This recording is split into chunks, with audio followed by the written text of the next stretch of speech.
Meu caro amigo, primeiro-ministro da Malásia, Anwar Ibrahim, e sua digníssima esposa, minha querida companheira Janja, meus companheiros ministros e ministras do Brasil que me acompanham, nossa embaixadora, nossos amigos ministros e ministras da Malásia, é com muita alegria que eu estou nessa querida cidade, Kuala Lumpur.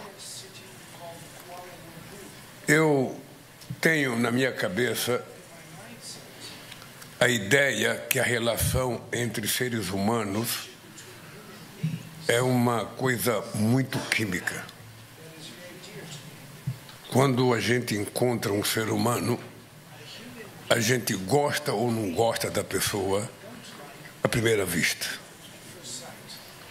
E desde a primeira vez que eu encontrei com o nosso querido companheiro Anwar Ibrahim, que nos cumprimentamos, eu tinha certeza que eu estava diante de um amigo,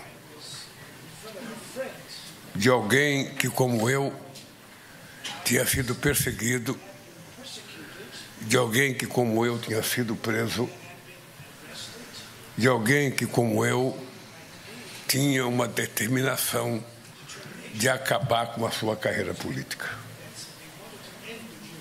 Isso aconteceu com Vossa Excelência, isso aconteceu comigo, e cá estamos nós dois. Você como primeiro-ministro da Malásia e eu como presidente da República, para causar um pouco de raiva nos nossos inimigos. É assim que as coisas acontecem no mundo. A relação do Brasil com a Malásia muda de patamar a partir de hoje. Eu não vim aqui apenas com o interesse de vender ou com o interesse de comprar.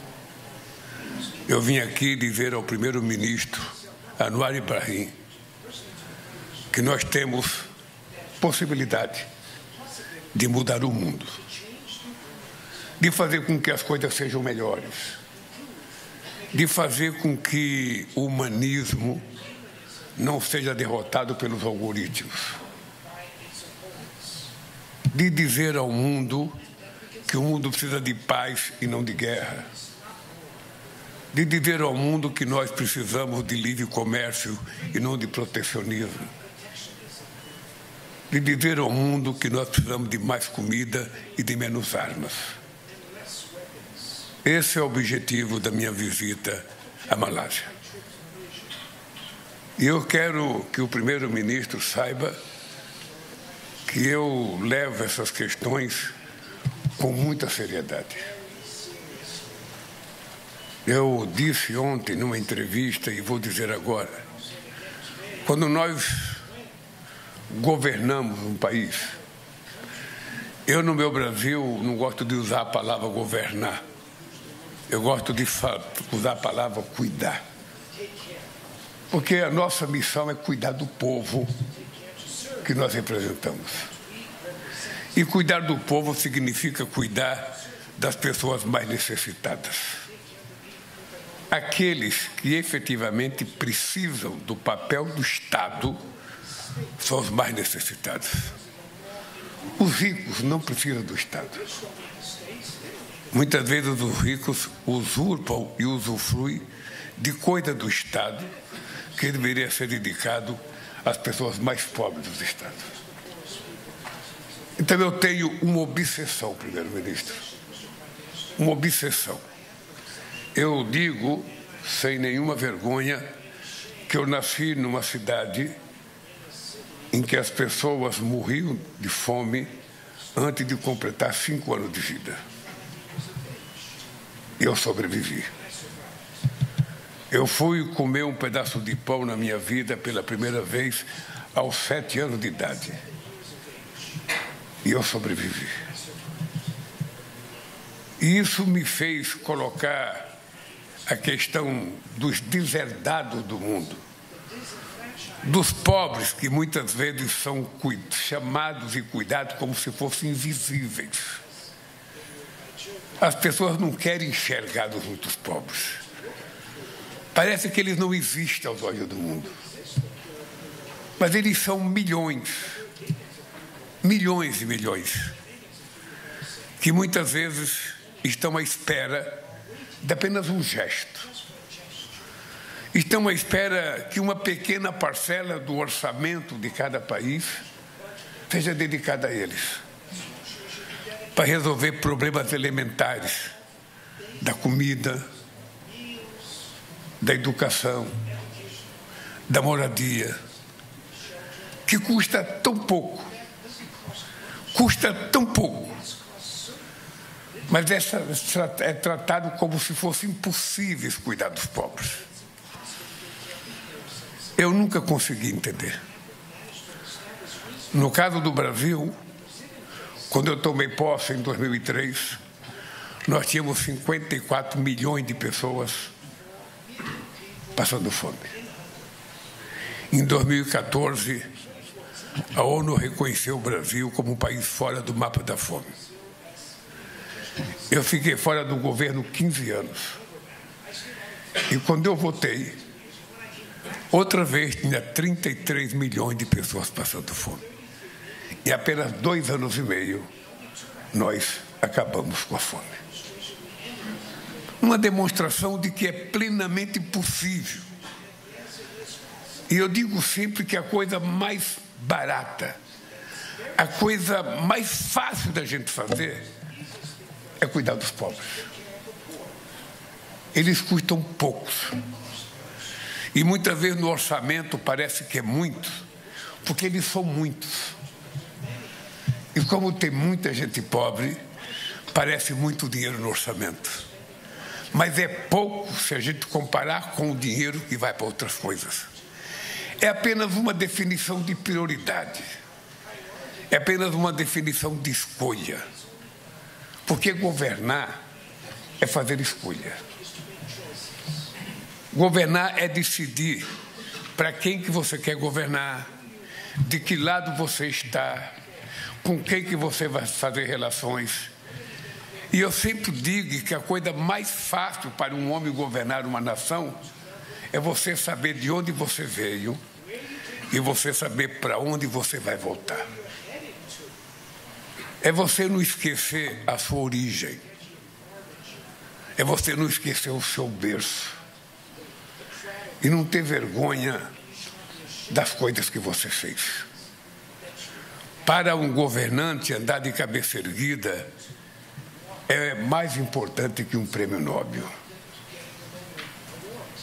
Para um governante, cuidar das pessoas mais humildes é quase que uma obrigação bíblica.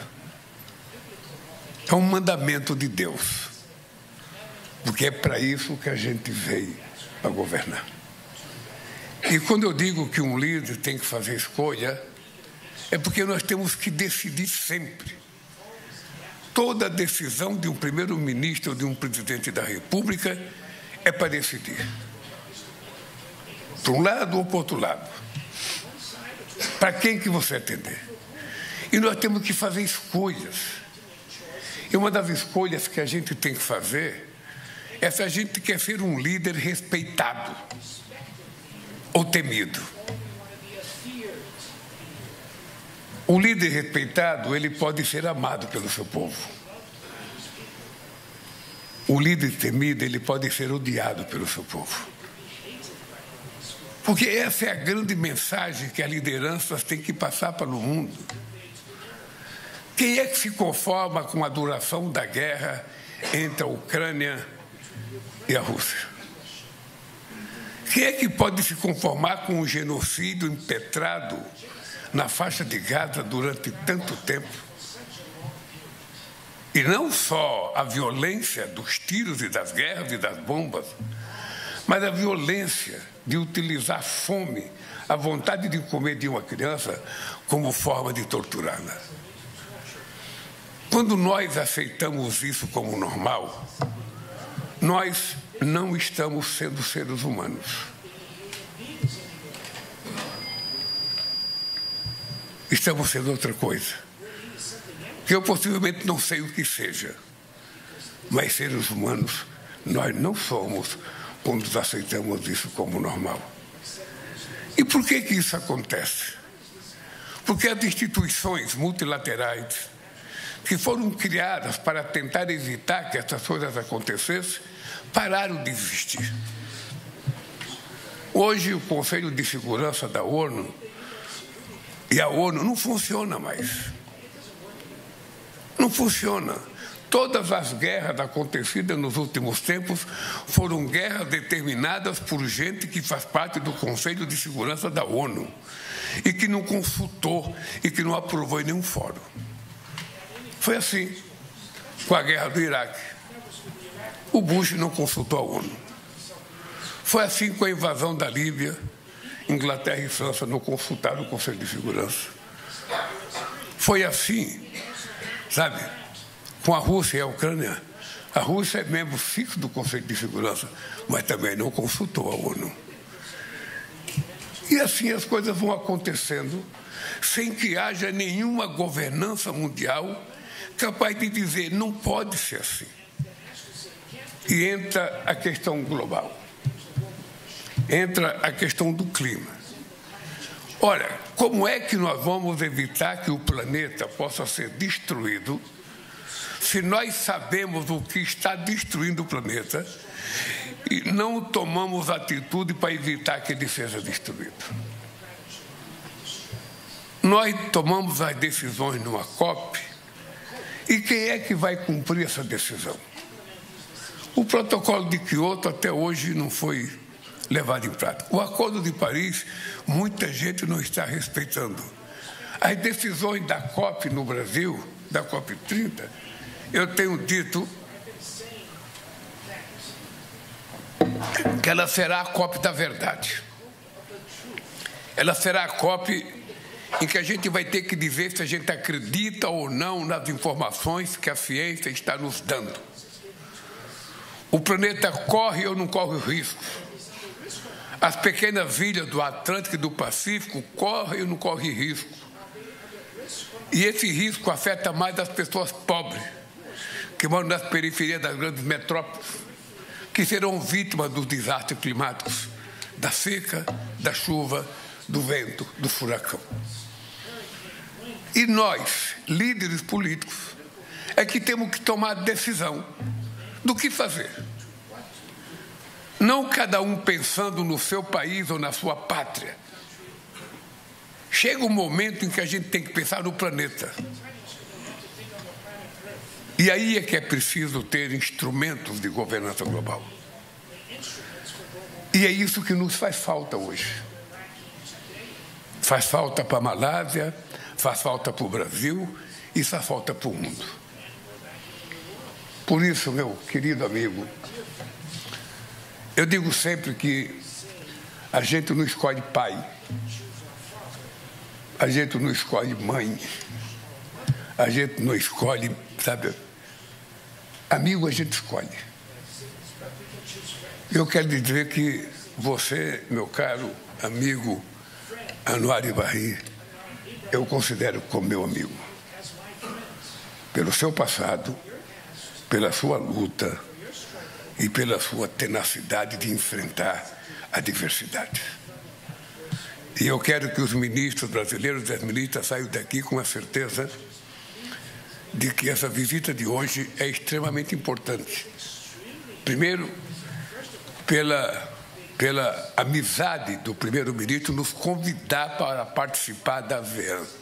Nós somos o primeiro país da América Latina a ser convidado para participar. Não é pouca coisa. Isso só pode acontecer quando existe um grau de confiança entre as pessoas. E eu espero que a participação do Brasil amanhã e depois da manhã, na segunda-feira, seja bastante relevante. Não se esqueça que eu faço aniversário segunda-feira. Não se esqueça E você prometeu que eu ia completar o aniversário aqui na Malásia. Então é importante lembrar.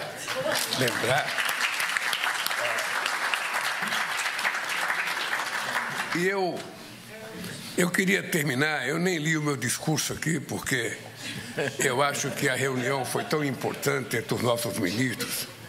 Eu acho que há tanta confluência entre os nossos pensamentos que basta agora a gente fazer com que as nossas pessoas trabalhem de forma, sabe, com muito afinco para que a gente possa acontecer nos próximos anos aquilo que não aconteceu em tantos outros anos. Porque não é possível que Malásia e Brasil tenham um fluxo comercial de só 6 bilhões. Não é possível. Alguma coisa está errada, sabe, no nosso comportamento, alguma coisa está errada no nosso governo, alguma coisa está errada nos nossos empresários, alguma coisa está errada. Porque nós precisamos ter consciência de que um dos problemas que o mundo tem hoje é a ausência de lideranças. E na ausência de liderança, tudo que é de pior pode acontecer. Então, meus queridos companheiros, ministros da Malásia e ministros brasileiros, nós vamos sair daqui com uma missão. E a nossa missão é muito responsável. Nós precisamos da Malásia e a Malásia precisa do Brasil. E quem tem que cuidar disso somos nós. Ninguém está preocupado com a Malásia como vocês. Ninguém está preocupado com o Brasil como nós. Então nós temos que juntar nossas preocupações. Saber o que nós temos de similaridade. O que a Malásia pode vender para o Brasil. O que a Malásia pode transferir de tecnologia para o Brasil. O que o Brasil pode vender para a Malásia ou transferir tecnologia. Transferir conhecimento, até a dança carioca, a dança do Rio, o primeiro-ministro pode aprender com muita facilidade.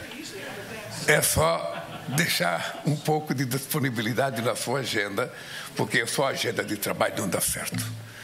Então, eu quero terminar essa entrevista aqui dizendo o seguinte: os acordos que foram firmados estão firmados. Nós vamos voltar para o Brasil com a certeza de que há 30 anos não vinha um presidente brasileiro na Malásia. Há 30 anos. O que é impensável, porque já faz muito tempo que a Malásia é tida e vendida aos olhos do mundo como um lugar de extraordinário crescimento, desenvolvimento, sabe? E a gente poderia ter vindo aqui muito mais vezes. Mas sempre tem a primeira vez. Eu quero terminar dizendo ao meu amigo primeiro-ministro Ibrahim: esteja certo de que essa viagem minha à Malásia e esse carinho com que você está nos convidando para a ASEAN mudará a história da relação Brasil e Malásia. Muito obrigado.